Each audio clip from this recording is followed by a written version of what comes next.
Ngasidi nganta laktuna tumin mathanta phamami. Hainakibasu nate. Nitisu khara ngalapna thunglami. Rasbirna. Kay haino nang ngarang tharido. Nahan kay ina ko basu khumde. Aduga ngarang na khanghaudana paaba thoktaba marolam tharaise. Nitidu Rasbirgi waduda nokladuna.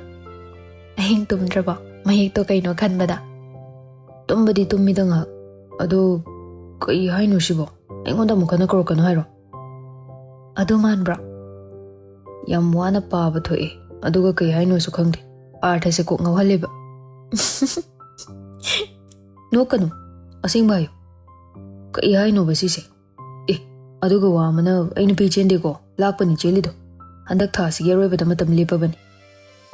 Aidi nangna cheluba malida nupida. As kaide noe. Aina kamain chendoino. Mi nupido bo. Ai ki hom chabala ambado. Hanbada lakpaga thingnei. Masu de chatluba. Nupido mayum yobaga mamana phudei habduda adum cheli. Lair tamba loidringaida cheli se nungai chala. Chela khangani. Is mana ga henjali. Nungai bra hange iso. Chendribani na khangde. Chela khangani haibani. Yae nang wakalsi. Mina nupi chelaga nangna school tuition laktabai maramna kaigya. Chenwa nunganbada ai school characters nang unabala idudi. Nangna nikhilga wari sanakibado. Aina chakpasidi. Noi mana phone pairaga nupi khangnaba tha phadabi cheli ne haibaduda aina chara henkibado nangna khangba nate. Tuition choi lakibani. Moini yaudabi. Nangna aina ko bapau khumdabai wani. Ayamdi honakibani. Makhoina nupidugi matang hangbada nangna dum khumbaduda ai kyam chai khangbra. Asingkiro kaigi chaiba. Kadar torokanu ko aina ko bapau khumda kai nangna changkibadugi chakpa yorma. Ai kapninge doi numitu. Aina toba phone nangna paraktabadudi. Aidi kapninga moi khandro. Ai adoi numitu yu thai. Aduini thangnaba numita yumde mapan thokidaba. Churuptai yu amuk hapaba. Numitudi imanaba mayam yenga thakpani. Nungaitabasu ko habduda. Aduga nunganba numita kok oi nungaite. Phare kaino isane hena luraba natro. As wari sa marumda chatkidor. Adoi charuk point laksi. Kay haino ba nang nangarang haido? Satra satri khara sulak pahunare. Niti chejet ama setuna ngarang message ta thakiba marul dumak iraga piraklami. David na. Bro, kaino chejet ka pinaiduna. Kay iron ba hinaino? As noini yenga su khangoi da marul nida. Kanaroi. Ay su ngauri. Lakpana. Yengine bro. Sidi Thailand marul lo kay haino. Chakchar buhangiro. Adu mandi. Tribal marul or chala. Kamain khangni sidi. Aiko, Riyada angsi. Madi khangbasi. Makhoi mawongduda niti noklami. Arakpa khudingi wahaidugi artha hanglami. Khangi ko ba hairakte. Oja thokibagi ngahak off leiba matamduda wari saba horami. Kay haino mi sise. Adum phamu hogalakano. Oza phachanga adi kay wari sarino hangpasu yaiba. Phamgiba adu kay haino ba. Warta maningde papa hogalo. Aduga khangani kay haino do.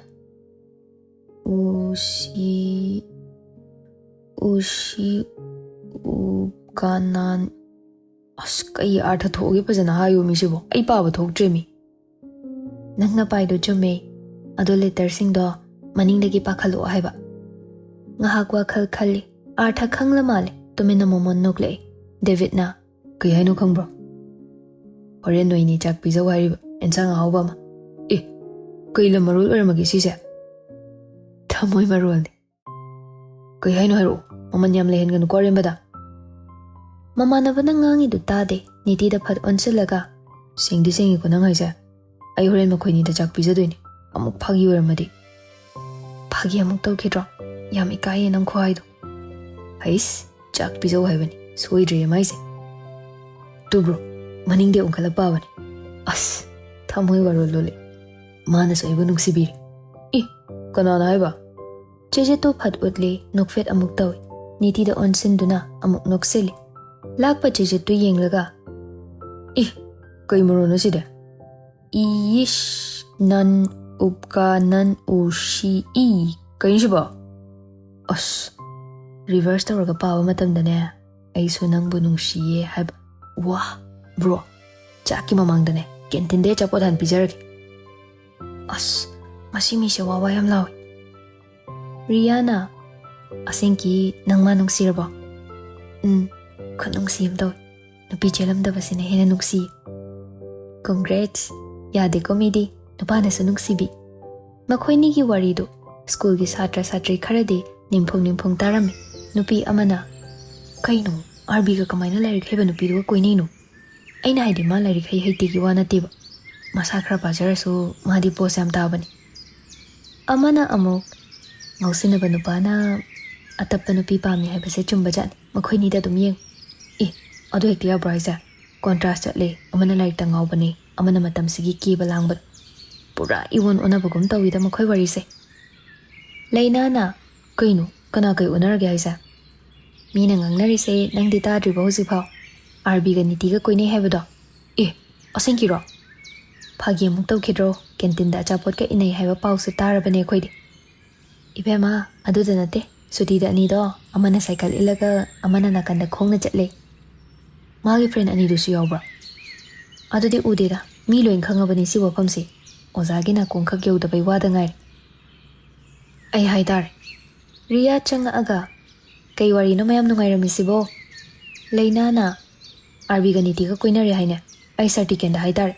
Lairik pa bada loina soy badar. Asalay ba sa trisa. Namda na irang to handor. RB gi mapaso ajani haidar na. Khang da batak piba yari kaino. Kanang khang ba. Maduna hina kanabo irak paso. RB gi lairik kupaning dado. Niti sa ngawar mali. Lairik haiba mina tanaba matam dadi. Imay, chahi matam watli na thaidwe. Maduga kaino mantoy sibo. Anido, break ni ka horbani.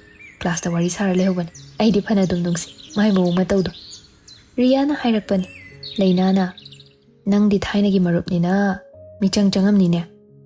Kay michang no haisa. Hoy, lairik haiba di niti na hele. Ado RB so dum yabani. Sida tamisi so ne. Free da tamkibani. Percentage wangbagi. Makhoi paga oja mayamga khangnei haibagi namada ne free oiba nataba. Ado oiramoida.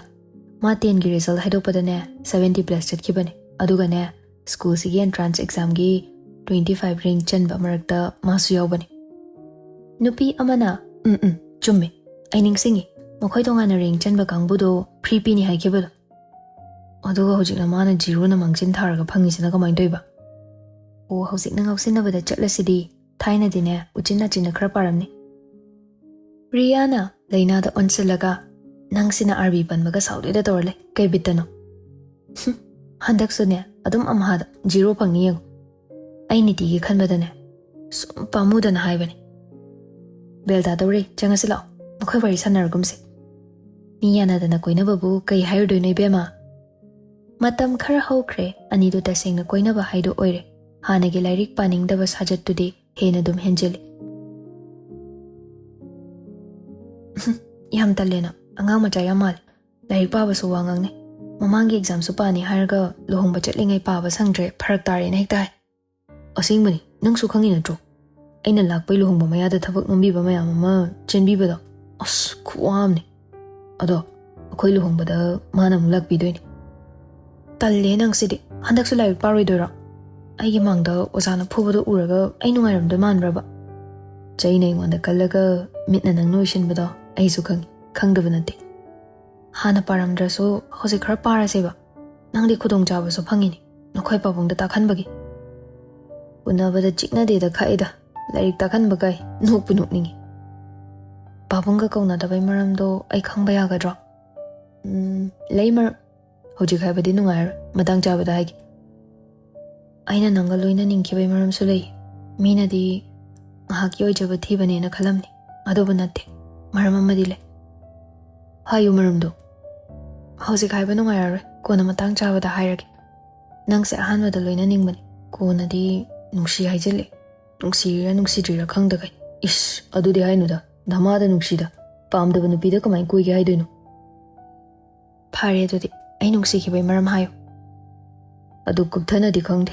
Adu oirasu yam nungsi nangse. Bubaga yam su laknani. Icham chamba maungduda. Laknani. Noma nangna suti thorakpada aina sugatpadu ningsingbra. Cycle ga pulap tushinge tawbadu. Aina duda sauningbasidi. Hojikti. Yam nungsige hojikti. Shiraba hayaningise. Ish, haidrasu yari biyam. Adum khanglira wasibu. Adu nangna sartikeno ida leirida nungaibra. ꯑꯣꯖꯥꯅ ꯃꯤꯠꯌꯦꯡ ꯀꯥꯔꯟꯒ ꯆꯜꯂꯛꯄ꯭ꯔꯕ ꯑꯩꯉꯣꯟꯗ ꯍꯥꯏꯗꯣꯔꯛꯎꯀꯣ ꯀꯩꯅꯣꯍꯦ ꯑꯗꯨꯃꯥꯏꯅ ꯀꯩꯁꯨ ꯇꯧꯗꯦ ꯑꯣꯖꯥ ꯀꯅꯥꯅ ꯁꯥꯇ꯭ꯔꯗ ꯅꯠꯇꯕ ꯃꯤꯠꯌꯦꯡ ꯌꯦꯡꯗꯧꯔꯤꯒꯦ ꯑꯗꯨ ꯌꯦꯡꯕꯅ ꯅꯠꯇ꯭ꯔꯣ ꯑꯣꯖꯥꯅ ꯁꯥꯇ꯭ꯔꯤ ꯂꯧꯕ ꯀꯌꯥꯝ ꯂꯩꯔꯤꯁꯦ ꯅꯠꯇ꯭ꯔꯗꯤ ꯂꯧꯔꯝꯃꯣꯏꯅ ꯑꯗꯣ ꯁꯥꯇ꯭ꯔꯤꯒꯤ ꯃꯈꯥꯁꯨ ꯄꯣꯜꯂꯦꯕ ꯍꯣꯏ ꯅꯪꯅ ꯍꯥꯏꯗꯨꯁꯨ ꯆꯨꯝꯃꯦ ꯂꯥꯜꯂꯦ ꯍꯥꯏꯕꯗꯤ ꯅꯠꯇꯦ ꯑꯗꯣ ꯑꯩꯒꯤ ꯋꯥꯈꯜꯗꯗꯤ ꯑꯣꯖꯥꯅ ꯁꯥꯇ꯭ꯔꯤꯗ ꯃꯤꯠꯌꯦꯡ ꯑꯔꯥꯟꯕ ꯊꯝꯅꯤꯗꯤ ꯊꯥꯖꯗꯦ ꯁꯥꯎꯗꯤ ꯁꯥꯎꯅꯨ ꯋꯥ ꯑꯃ ꯍꯥꯏꯒꯦꯀꯣ ꯀꯩ ꯋꯥꯅꯣ ꯂꯝ ꯂꯥꯞꯅ ꯂꯩꯕ ꯁꯥꯇ꯭ꯔꯤ ꯅꯠꯇ꯭ꯔꯒ ꯁꯥꯇ꯭ꯔꯅ ꯑꯣꯖꯥꯒꯤ ꯃꯌꯨꯝꯗ ꯂꯩꯔꯤꯁꯦ ꯑꯩꯗꯤ ꯂꯩꯍꯟꯅꯤꯡꯗꯦ ꯑꯩꯅ ꯂꯩꯔꯤꯁꯤꯁꯨ ꯂꯩꯍꯟꯅꯤꯡꯗꯦ ꯅꯠꯇ꯭ꯔꯣ ꯍꯣꯏ ꯑꯗꯨꯃꯥꯏꯅ ꯈꯜꯂꯁꯨ ꯀꯥꯏꯗꯦ ꯑꯩ ꯇꯁꯦꯡꯅ ꯄꯥꯝꯗꯦ ꯀꯩꯒꯤꯅꯣ ꯈꯪꯗꯦ ꯄꯥꯕꯨꯡꯗ ꯅꯪꯅ ꯅꯨꯡꯉꯥꯏꯇ꯭ꯔꯤꯁꯦ ꯅꯈꯣꯏꯗ ꯁꯥꯇ꯭ꯔ ꯁꯥꯇ꯭ꯔꯤ ꯂꯩꯕꯒꯤꯔꯣ ꯊꯥꯏꯅ ꯂꯩꯔꯝꯃꯦ ꯍꯧꯖꯤꯛꯇꯤ ꯂꯩꯇ꯭ꯔꯦ ꯑꯗꯣ ꯑꯣꯏꯔꯣꯏ ꯄꯥꯔꯣꯏꯗꯕ ꯕꯣꯔꯗꯤꯡ ꯍꯣꯝ ꯑꯃꯗ ꯑꯣꯏꯅ ꯄꯨꯂꯞ ꯂꯩꯔꯤ ꯍꯥꯏꯗꯤ ꯑꯅꯧꯕ ꯃꯤꯅꯤꯀꯣ ꯑꯩ ꯅꯣꯡꯃꯇ ꯃꯈꯣꯏꯒ ꯀꯧꯅꯗꯦ ꯀꯩꯒꯤꯅꯣ ꯀꯩꯗꯧ ꯀꯧꯅꯗꯣꯏꯅꯣ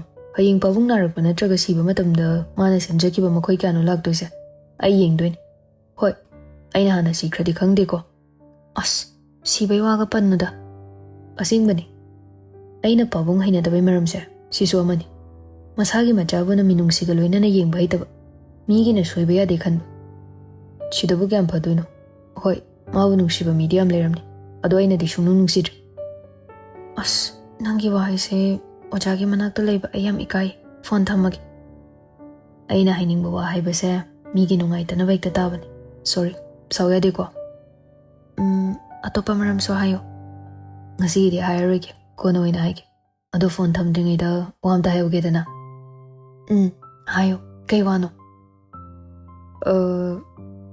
ꯄꯞꯄꯤ ꯑꯝꯇ ꯇꯧꯔꯝꯃꯣꯕ ꯍꯥꯏꯗꯤ ꯍꯨꯏꯅꯥꯎ ꯃꯆꯥꯗꯣ ꯅꯠꯇꯦꯀꯣ ꯅꯤꯇꯤ ꯈꯪꯗꯕ ꯁꯥꯔꯒ ꯀꯩꯅꯣ ꯅꯪ ꯍꯥꯏꯗꯨꯕꯣ ꯐꯖꯅ ꯍꯥꯏꯌꯣ ꯄꯞꯄꯤ ꯍꯥꯏꯕ ꯑꯣ ꯑꯩꯁꯦ ꯍꯨꯏꯅꯥꯎ ꯃꯆꯥ ꯃꯥꯜꯂꯦꯅ ꯄ꯭ꯔꯃꯥꯟ ꯇꯧꯔꯤ ꯅꯠꯇ꯭ꯔꯣ ꯅꯪꯒꯤ ꯊꯃꯣꯏꯗꯣ ꯑꯗꯨꯃꯥꯏꯅ ꯇꯧꯕꯩꯔꯦ ꯅꯠꯇꯦ ꯑꯁ ꯁꯥꯎꯈꯤꯅꯣꯕ ꯑꯩ ꯁꯤꯒꯨꯝꯕꯒ ꯑꯝꯇ ꯍꯥꯏꯖꯔꯔꯣꯏꯗ ꯅꯪꯒꯤꯗꯣ ꯑꯩ ꯅꯨꯡꯁꯤꯕ ꯌꯧꯗꯕꯩ ꯐꯥꯒꯤ ꯇꯧꯔꯤꯅꯤ ꯑꯩꯕꯨ ꯍꯨꯏꯅꯥꯎ ꯃꯆꯥ ꯃꯥꯜꯂꯦ ꯀꯥꯏꯅ ꯅꯠꯇꯦ ꯑꯩ ꯅꯪ ꯌꯥꯝ ꯅꯨꯡꯁꯤꯕ ꯊꯝꯃꯒꯦꯀꯣ ꯂꯥꯏꯔꯤꯛ ꯉꯥꯏꯍꯥꯛ ꯌꯦꯡꯗꯣꯏꯅꯦꯕ ꯅꯪꯁꯨ ꯌꯦꯡꯕ ꯀꯥꯎꯅꯨꯀꯣ ꯊꯝꯃꯣ ꯊꯝꯃꯣ ꯅꯨꯄꯥꯁꯦ ꯀꯣꯏꯕ ꯀꯣꯏꯅꯔꯗꯤ ꯖꯥꯠ ꯖꯥꯠꯇꯤ ꯉꯥꯡꯕꯖꯥꯠ ꯑꯩ ꯈꯔ ꯁꯤꯡꯅ ꯂꯣꯏꯅꯗꯕ ꯌꯥꯗ꯭ꯔꯦ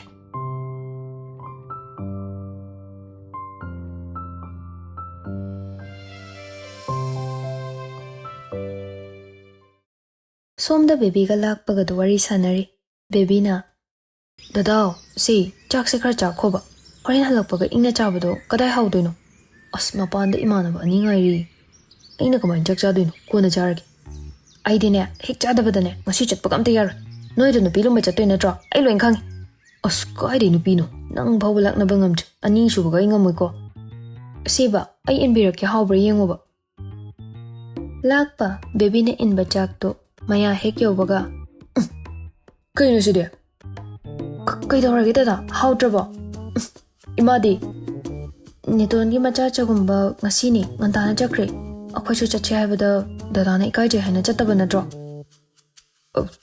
ꯀꯅꯥꯅ ꯊꯣꯡꯉꯤꯕ ꯆꯥꯛ ꯏꯟꯖꯥꯡꯗꯤ ꯍꯥꯎꯕ꯭ꯔꯥ ꯑꯩꯅ ꯊꯣꯡꯕꯅꯤ ꯌꯨꯝꯗ ꯀꯌꯥ ꯊꯣꯏꯅꯗꯤ ꯊꯣꯡꯉꯛꯇꯦ ꯑꯗꯣ ꯃꯤꯅꯗꯤ ꯍꯥꯎꯋꯦ ꯍꯥꯏꯌꯦ ꯊꯨꯝ ꯌꯥꯛꯈꯩ ꯍꯥꯎꯋꯤ ꯕꯤꯄꯤ ꯅꯦꯝꯕ ꯃꯤꯅꯗꯤ ꯌꯥꯝ ꯄꯥꯝꯖꯕ ꯍꯥꯏꯗꯨ ꯊꯣꯛꯑꯅꯤ ꯑꯩꯈꯣꯏ ꯃꯃꯥꯗꯤ ꯍꯥꯎꯋꯦ ꯍꯥꯏꯖꯕꯅꯦ ꯊꯥꯏꯅ ꯌꯥꯔꯦ ꯅꯣꯏ ꯃꯥꯗ ꯄꯜꯂꯛꯑꯅꯨ ꯃꯥꯅ ꯅꯝꯗꯅ ꯏꯕꯥꯅꯤ ꯂꯨꯍꯣꯡꯕ ꯊꯨꯖꯤꯟꯕꯅꯤ ꯄꯥꯈꯪ ꯑꯣꯏꯔ ꯁꯨꯝ ꯂꯩꯖꯗꯧꯗꯣ ꯍꯦꯔꯥ ꯑꯗꯨꯗꯤ ꯍꯥꯏꯅꯨ ꯑꯩꯈꯣꯏ ꯃꯥꯁꯦ ꯌꯥꯝ ꯐꯕꯅꯦ ꯑꯩꯉꯣꯟꯗ ꯐꯣꯟꯒ ꯇꯧꯔꯛꯄꯁꯦ ꯍꯧꯖꯤꯛꯇꯤ ꯇꯞꯅ ꯉꯥꯡꯉꯛꯑꯦ ꯑꯩꯈꯣꯏꯅꯤ ꯑꯆꯥꯄꯣꯠ ꯆꯥꯅꯕ ꯄꯩꯁꯥ ꯂꯩꯇ꯭ꯔꯁꯨ ꯍꯥꯏꯔꯛꯅꯕꯅ ꯍꯥꯏꯅꯤ ꯅꯨꯄꯤ ꯃꯔꯜꯒ ꯆꯥꯖꯅꯤꯡꯗꯦꯀꯣ ꯂꯧꯔꯨꯅꯨ ꯁꯛ ꯌꯥꯝ ꯀꯥꯏ ꯏꯁ ꯅꯣꯏ ꯅꯗꯣꯝꯆꯥꯁꯨ ꯑꯩꯅ ꯆꯥꯛꯀꯧꯕꯩ ꯆꯪꯕꯗꯨꯗ ꯕꯣꯔꯁꯦ ꯄꯌꯥꯗ ꯃꯤꯍꯨꯟ ꯍꯨꯟꯕ ꯃꯥꯜꯂꯤ ꯀꯥꯏꯅ ꯃꯅꯤꯡ ꯁꯨꯃꯝꯅꯤ ꯀꯥꯏꯅ ꯑꯗꯨ ꯀꯩꯒꯤ ꯁꯥꯎꯔꯤꯅꯣ ꯃꯈꯣꯏ ꯑꯩꯒꯤ ꯅꯤꯡ ꯌꯦꯡꯕꯩ ꯀꯩ ꯃꯊꯧ ꯇꯥꯒꯦ ꯑꯗꯨ ꯅꯠꯇ꯭ꯔꯗꯤ ꯑꯇꯣꯞꯄ ꯊꯕꯛ ꯑꯝꯇ ꯂꯩꯔꯝꯃꯣꯏꯕ ꯚꯥꯃꯣꯅꯦꯅ ꯇꯧꯏꯗꯨꯁꯨ ꯌꯨ ꯉꯥꯎꯕ꯭ꯔꯥ ꯀꯩꯅꯣ ꯉꯥ ꯑꯇꯥꯎꯕ ꯄꯨꯔꯛꯅꯕ ꯍꯥꯏꯔꯒ ꯄꯀꯧꯔꯥ ꯑꯅꯤꯔꯛ ꯍꯥꯞꯄꯩꯅꯦ ꯑꯩꯅꯗꯤ ꯏꯃꯥꯗ ꯉꯥꯗꯣ ꯇꯤꯐꯤꯟꯗ ꯈꯔ ꯍꯥꯞꯄꯒ ꯄꯤꯌꯣꯅ ꯍꯥꯏꯕꯅꯦꯕ ꯃꯥꯅ ꯆꯠꯅꯗꯦ ꯍꯥꯏꯅꯤꯅꯦ ꯀꯩꯗꯥꯗꯣ ꯌꯥꯝ ꯅꯨꯡꯁꯤꯗꯕ ꯌꯥꯔꯦꯁꯦ ꯋꯥ ꯉꯥꯡꯉꯅꯨ ꯑꯇꯣꯞꯄ ꯆꯥꯛꯁꯦ ꯁꯤꯡꯉꯝꯖꯜꯂꯨ ꯆꯛꯋꯥꯏꯁꯦ ꯑꯔꯤꯕꯅꯤ ꯑꯩꯅ ꯊꯥꯎ ꯉꯧꯔꯒ ꯃꯆꯨꯒ ꯊꯥꯛꯆꯤꯟꯕꯅꯤ ꯅꯨꯡꯁꯤꯕꯗ ꯏꯟꯁꯥꯡ ꯃꯍꯥꯎꯁꯨ ꯈꯪꯉꯝꯗ꯭ꯔꯗꯤ ꯀꯌꯥꯝ ꯅꯨꯡꯉꯥꯏꯅꯦ ꯀꯩ ꯍꯥꯏꯅꯣ ꯑꯗꯨꯗꯤ ꯁꯨꯃꯥꯏꯅ ꯍꯥꯎꯕꯁꯦ ꯇꯣꯏꯅ ꯆꯥꯕ ꯍꯧꯅꯗꯦ ꯍꯥꯏꯕ ꯑꯗꯣ ꯅꯪ ꯏꯃꯥꯅ ꯃꯈꯥꯒꯤ ꯑꯉꯥꯡꯒ ꯄꯨꯜꯂꯦ ꯍꯥꯏꯅꯦ ꯏꯁ ꯀ꯭ꯂꯥꯁ 6 ꯀꯥꯕ ꯑꯉꯥꯡꯗꯨꯅ ꯑꯩ ꯅꯥꯛꯇ ꯂꯥꯛꯆꯕꯗꯨꯕꯨ ꯀꯩ ꯀꯥꯏꯔꯒꯦ ꯅꯪꯅ ꯃꯉꯣꯟꯗꯩ ꯍꯦꯜꯂꯤꯗꯣ ꯀ꯭ꯂꯥꯁ 2 ꯈꯛꯇꯅꯤ ꯑꯗꯨꯁꯨ ꯐꯦꯜ ꯑꯣꯏꯔꯗꯤ ꯑꯃꯈꯛꯅꯤ ꯍꯦꯟꯗꯣꯏꯕ ꯂꯩꯁꯥꯕꯤꯒ ꯃꯧꯒ ꯌꯥꯝ ꯄꯨꯟꯒꯅꯨ ꯆꯩ ꯆꯥꯅꯤ ꯃꯤꯅꯗꯤ ꯂꯨꯍꯣꯡꯕꯁꯦ ꯌꯥꯝ ꯅꯨꯡꯉꯥꯏ ꯍꯥꯏ ꯑꯩꯗꯤ ꯅꯨꯡꯉꯥꯏꯇꯦ ꯇꯤꯚꯤ ꯉꯥꯏꯍꯥꯛ ꯌꯦꯡꯉꯁꯨ ꯏꯅꯦꯝꯄꯣꯛꯅ ꯄꯥꯈꯣꯟ ꯍꯦꯛꯇ ꯁꯤꯔꯛꯀꯅꯤ ꯉꯥꯏꯍꯥꯛ ꯄꯣꯊꯥꯒꯦ ꯇꯧꯔꯒꯅ ꯏꯀꯨꯕꯣꯛꯅ ꯉꯥꯡꯀꯅꯤ ꯅꯁꯥ ꯁꯣꯛꯅꯤꯅ ꯁꯤꯅꯤꯅꯤ ꯌꯨꯝ ꯉꯟꯅ ꯄꯥꯟꯕ ꯀꯩꯝꯇ ꯀꯥꯟꯅꯗꯦ ꯍꯥꯏꯁꯦ ꯅꯪ ꯑꯩꯗ ꯁꯣꯏꯔꯁꯨꯅꯦ ꯑꯩꯈꯣꯏ ꯑꯅꯤꯒꯤ ꯋꯥꯔꯤ ꯄꯥꯔꯤꯕ ꯃꯌꯥꯝꯗꯤ ꯈꯪꯁꯅꯨꯀꯣ ꯌꯨꯝ ꯉꯟꯇꯥꯅ ꯄꯥꯟꯕꯁꯦ ꯀꯥꯟꯅꯕ ꯀꯩꯝꯇ ꯂꯩꯇꯦ ꯍꯥꯏꯗꯣ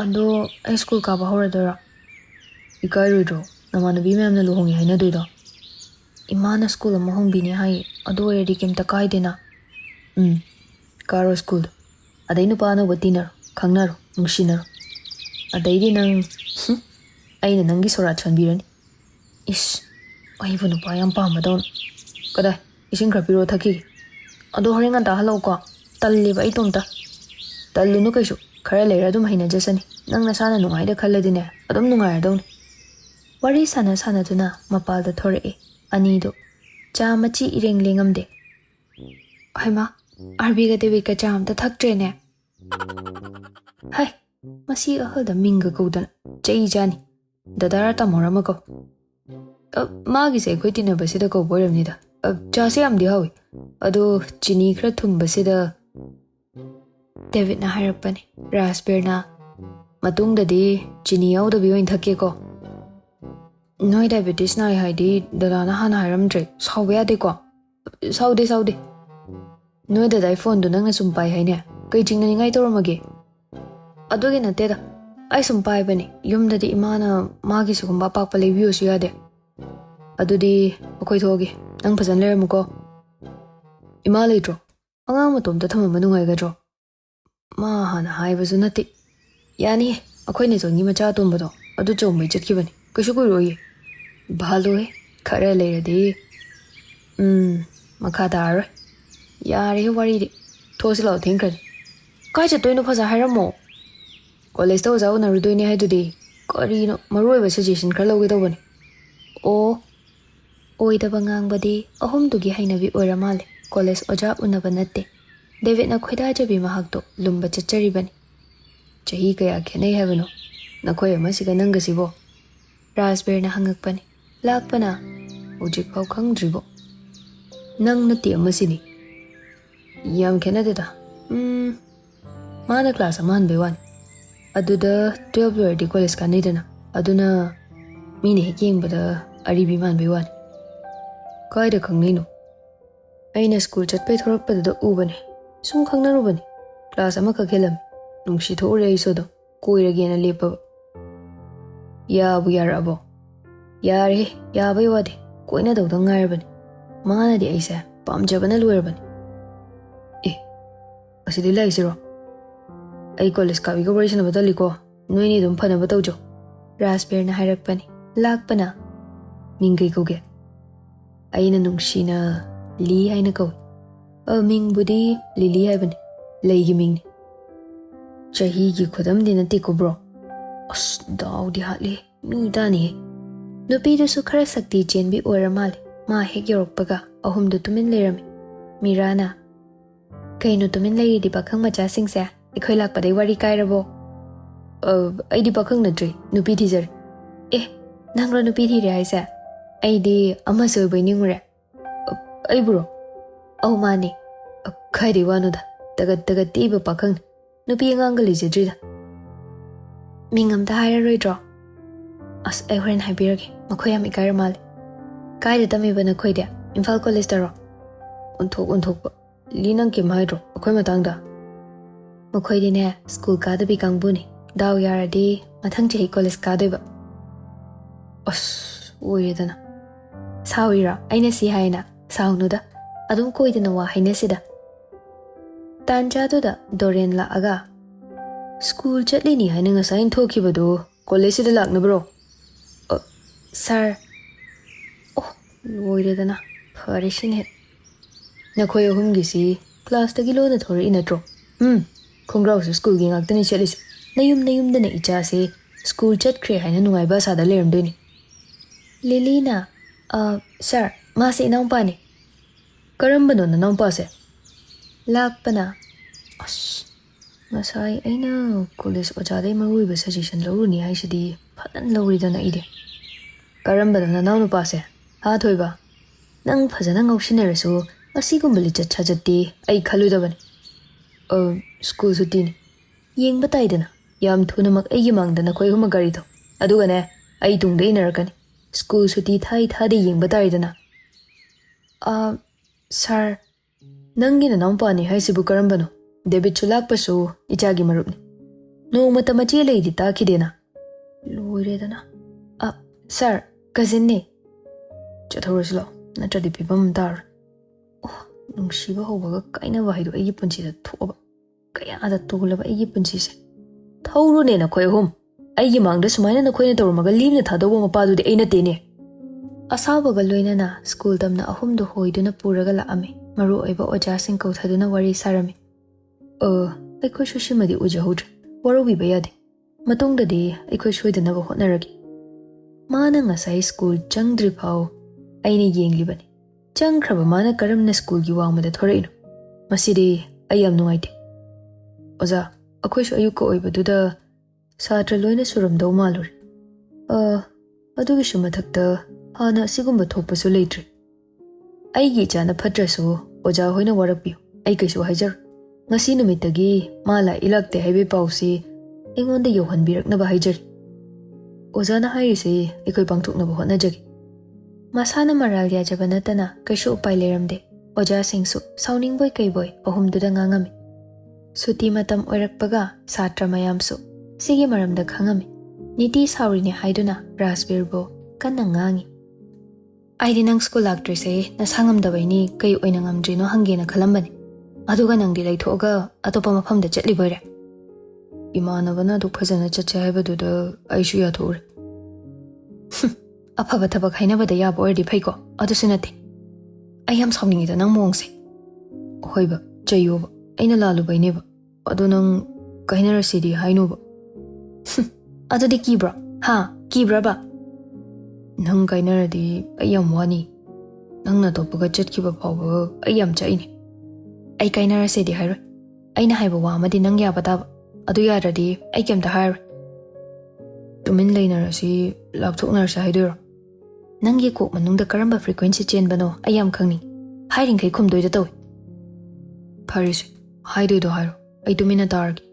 Aigi thamoi kaidaba wadi hairakpa yaroiko. Nang ngasi tawriba thabakto lale haina oja singda haizo. Maruaina nakhoi pabungda. Kai bita. Phare aina haibase taningdraba natro yare ai kemta hairigi. Phagi dobuni. Nang sina sokan kibasina makha hairo taragi. Pabungda lale matungda tawraroina hai. Aduga ayuk khudingi chatlamba chatkidraba subject to pabungda takpiyo hai. Nasagi yumda takpinaba lei leina nangna migida chatlido kaigino. Sina lurabo. Ai nangna ahongba mi ama oirakpado yengningi. Please, aibu nungshiradi aina haibase yauko. Kainarase haiba wadumadi punsigi yaroi. Ado papi manek de henjili. Ai huinaw macha nateko. Nang amane si matangda sukang khangunu punsigi khangoidab. Kaino duk sauridoba mina khangde hairaga. Aidi kaida kai khangdoiba huinaw mali so haibiraga. Punsida kanamtana huinaw macha mali so haibide. Huinaw dekta taradawni. Aina haido khangaridawni. Khangningdeko huinaw mali so haibiraga.